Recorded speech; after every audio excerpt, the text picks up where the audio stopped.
থমথমে পরিস্থিতি বিরাজ করছে রাজধানীর ধানমন্ডির সায়েন্স ল্যাব মোড় এলাকায়।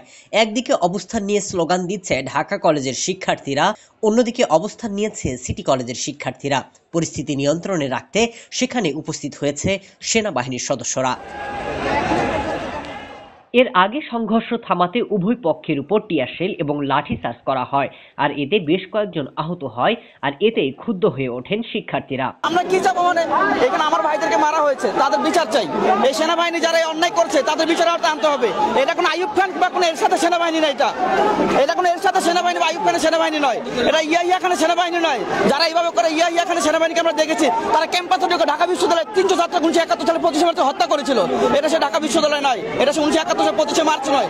তারা আমার ভাইদেরকে হামলা করছে অতর্কিতভাবে।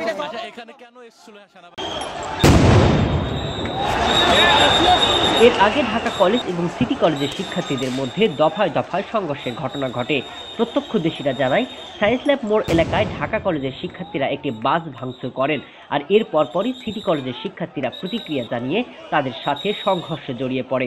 এদিকে খবর পেয়ে সেনাবাহিনী এবং পুলিশ সদস্যরা ঘটনাস্থলে গেলে পরিস্থিতি নিয়ন্ত্রণের চেষ্টা করেন, তবে বিকেল পর্যন্ত থমথমে অবস্থা চলছিল। পুরো এলাকার শিক্ষার্থীরা ছড়িয়ে পড়ায় পরিস্থিতি নিয়ন্ত্রণে বেগ পোহাতে হচ্ছে আইন শৃঙ্খলা বাহিনীর সদস্যদের।